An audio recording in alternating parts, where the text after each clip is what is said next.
Friend, welcome to our channel pro education. तो आज है 29 जुलाई और आज के करेंट अफेयर के जितने भी मोस्ट इम्पोर्टेंट क्वेश्चन है जो कि सभी कम्पिटिटिव एग्जाम के लिए काफ़ी इंपॉर्टेंट है, इस वीडियो में डिस्कस करेंगे। तो अगर आप चैनल पर नए हैं तो प्लीज़ चैनल को सब्सक्राइब कर लीजिए। चलिए स्टार्ट करते हैं आज के करेंट अफेयर का फर्स्ट क्वेश्चन। आज का पहला क्वेश्चन है, हाल ही में किस राज्य में स्थित धौलावीरा यूनेस्को की विश्व विरासत स्थल की सूची में शामिल हुआ है? तो इसका राइट आंसर होगा ऑप्शन बी, गुजरात। तो गुजरात में स्थित धौलावीरा हाल ही में यूनेस्को के विश्व धरोहर स्थलों में शामिल हुआ है और यूनेस्को द्वारा धौलावीरा को शामिल करने के बाद भारत में विश्व धरोहर स्थलों की संख्या 40 हो गई है। भारत के पास कुल मिलाकर 40 विश्व धरोहर स्थल हैं। इनमें 32 सांस्कृतिक, 7 प्राकृतिक और 1 मिश्रित संपत्ति है। और भारत के अलावा अब इटली, स्पेन, जर्मनी, चीन और फ्रांस के पास भी 40 या इससे अधिक विश्व धरोहर स्थल उपलब्ध है। तो यह बात हो रही है यूनेस्को की। यूनेस्को, जिसका हिंदी में फुल फॉर्म होता है संयुक्त राष्ट्र शैक्षिक, वैज्ञानिक और सांस्कृतिक संगठन, जो दुनिया भर में ऐतिहासिक और सांस्कृतिक स्थलों को संरक्षित करने में मदद करती है। यह फ्रांस में स्थित बहुराष्ट्रीय एजेंसी है जिसकी स्थापना वर्ष 1945 में की गई थी और यह साक्षरता और यौन शिक्षा के साथ साथ दुनिया भर के देशों में लैंगिक समानता में सुधार को भी बढ़ावा देती है। यह विश्व धरोहर स्थलों को भी पहचानने, प्राचीन खंडर, गांवों और मंदिरों तथा साथ ही ऐतिहासिक स्थलों जैसे कि सांस्कृतिक और विरासत स्थलों को भी संरक्षित करने में मदद करती है। और हाल ही में यूनेस्को के विश्व विरासत सूची में तेलंगाना का रामप्पा मंदिर शामिल हुआ है, जो कि भारत में 39वां विश्व धरोहर स्थल बना है। जबकि इसके साथ ही यूनेस्को द्वारा चलाया जा रहा परियोजना ऐतिहासिक शहरी परिदृश्य परियोजना में मध्य प्रदेश का ओरछा और ग्वालियर को हाल ही में शामिल किया गया है। अगला क्वेश्चन है, बसवराज बोम्मई किस राज्य के नए मुख्यमंत्री नियुक्त हुए हैं? तो इसका राइट आंसर होगा ऑप्शन सी, कर्नाटक। तो बसवराज बोम्मई हाल ही में कर्नाटक के नए मुख्यमंत्री बनाए गए हैं और बसवराज बोम्मई पूर्व मुख्यमंत्री BS येदियुरप्पा की जगह लेंगे, जिन्होंने हाल ही में मुख्यमंत्री पद से इस्तीफा दिया है। तो यह बात हो रही है कर्नाटक की, जिसकी राजधानी है बेंगलुरु, जो कि सबसे बड़ा शहर भी है और साथ ही यह सिलिकॉन वैली के नाम से जाना भी जाता है और भारत का सबसे बड़ा IT हब भी बेंगलुरु है। मुख्यमंत्री बने हैं बसवराज बोम्मई। राज्यपाल है थावरचंद गहलोत। राष्ट्रीय उद्यान है बांदीपुर राष्ट्रीय उद्यान और नागरहोल राष्ट्रीय उद्यान। कर्नाटक, जिसके शीर्ष सुपारी को GI टैग मिला है और भारत का पहला एक्वाटिक किंगडम एक्वेरियम भी बेंगलुरु में खोला गया है। इसरो की सहायता से उपग्रह लॉन्च करने वाला देश का पहला स्कूल भी मटिकेरे मॉडल प्राइमरी स्कूल बना है, जो कि कर्नाटक में स्थित है। देश का पहला पशु कल्याण वॉर रूम भी यहाँ पे खोला गया है और देश का पहला फूल संस्करण केंद्र भी यहाँ पे स्थापित की जाएगी। साथ ही देश का पहला केंद्रीकृत वातानुकूलित railway terminal sir S Visvesvaraya terminal बना है और हाल ही में यहाँ पे बाइक टैक्सी योजना शुरू की गई है। नेक्स्ट क्वेश्चन है, आयुष आधारित दौरन्य योजना किस राज्य में शुरू हुई है? तो इसका राइट आंसर होगा ऑप्शन ए, मध्य प्रदेश। तो हाल ही में मध्य प्रदेश सरकार द्वारा आयुष आधारित दौरन्य योजना शुरू की गई है और राज्य सरकार ने लोगों के स्वास्थ्य सुधार और आदिवासियों की आजीविका में आर्थिक प्रगति के लिए इस योजना की शुरुआत की है। इस योजना के तहत राज्य में आरोग्य पर्यटन को बढ़ावा मिलेगा और इसके लिए गांव के मैदानी इलाकों में औषधीय पौधे लगाए जाएंगे। तो यहाँ बात हो रही है मध्य प्रदेश की, जिसकी राजधानी है भोपाल। मुख्यमंत्री हैं शिवराज सिंह चौहान। राज्यपाल है मंगू भाई छगन भाई पटेल। नेशनल पार्क है वन विहार राष्ट्रीय उद्यान, कान्हा टाइगर रिजर्व, पन्ना राष्ट्रीय उद्यान। और मध्य प्रदेश के उत्तर में उत्तर प्रदेश, पूर्व में छत्तीसगढ़, दक्षिण में महाराष्ट्र, पश्चिम में गुजरात और उत्तर पश्चिम में राजस्थान स्थित है। मध्य प्रदेश हाल ही में एनीमिया मुक्त भारत सूचकांक में प्रथम स्थान प्राप्त किया है और युवा शक्ति कोरोना मुक्ति अभियान भी हाल ही में यहाँ पे शुरू की गई थी। प्रधानमंत्री मातृ वंदना योजना भी शुरू हुआ है और मध्य प्रदेश के सतपुड़ा टाइगर रिजर्व, नर्मदा नदी के भेड़ा घाट और लमेटा घाट को यूनेस्को के विश्व धरोहर स्थलों में हाल ही में शामिल किया गया है। नेक्स्ट क्वेश्चन है 28 जुलाई को विश्व भर में कौन सा दिवस मनाया जाता है? तो इसका राइट आंसर होगा ऑप्शन सी, दोनों, यानी कि विश्व संस्कृति संरक्षण दिवस और विश्व हेपेटाइटिस दिवस 28 जुलाई को प्रत्येक वर्ष विश्व भर में मनाया जाता है। और विश्व प्राकृतिक दिवस का उद्देश्य है प्रकृति की संरक्षण करना और लोगों को इसके प्रति जागरूक करना। प्रकृति और पर्यावरण जो कि हमारे जीवन का एक महत्वपूर्ण अंग है। और दूसरा है विश्व हेपेटाइटिस दिवस, जिसका उद्देश्य है इस बीमारी के प्रति लोगों में जागरूकता बढ़ाना और इसके लक्षण तथा उपचार के बारे में लोगों को जागरूक करना। तो इस क्वेश्चन में बात हो रही है जुलाई मंथ के इम्पोर्टेंट डेज की, जो कि आने वाले किसी भी कॉम्पिटिटिव एग्जाम के लिए काफ़ी इम्पोर्टेंट हो सकते हैं। तो अब तक जुलाई मंथ में मनाए गए जितने भी इम्पोर्टेंट डेज हैं उन्हें भी देख लेते हैं। इसमें पहला है 1 जुलाई। 1 जुलाई को राष्ट्रीय डाक कर्मचारी दिवस, नेशनल चार्टर्ड अकाउंटेंट डे और राष्ट्रीय चिकित्सक दिवस हाल ही में मनाया गया है।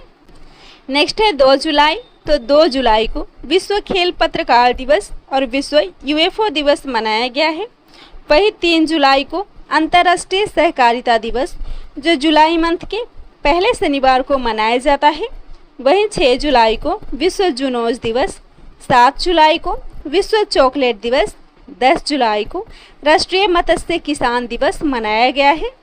जबकि 11 जुलाई को विश्व जनसंख्या दिवस, 12 जुलाई को मलाला दिवस, 15 जुलाई को विश्व युवा कौशल दिवस और 17 जुलाई को अंतर्राष्ट्रीय न्याय दिवस मनाया गया है।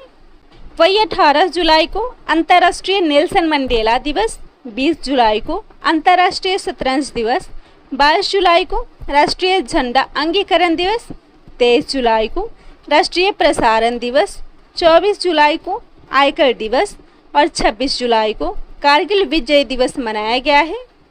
जबकि 27 जुलाई को सीआरपीएफ यानी कि केंद्रीय रिजर्व पुलिस बल स्थापना दिवस मनाया गया है। अगला क्वेश्चन है शहरोज काशिफ किस माउंटेन को फतेह करने वाले सबसे कम उम्र के पर्वतारोही बने हैं?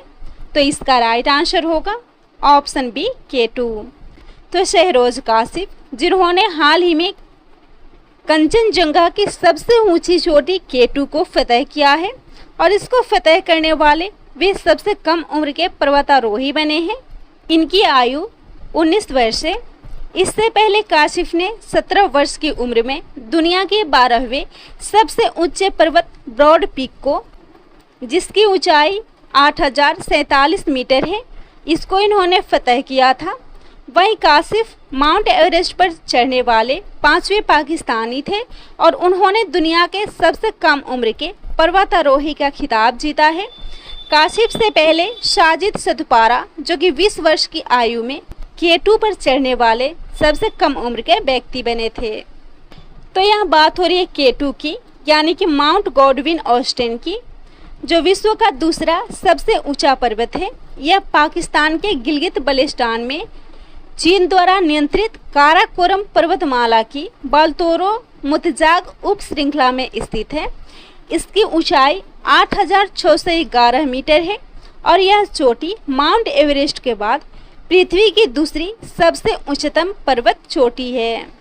अगला क्वेश्चन है हाई क्वालिटी ड्रिंकिंग वाटर उपलब्ध कराने वाला पहला शहर कौन बना है? तो इसका राइट आंसर होगा ऑप्शन बी, पुरी।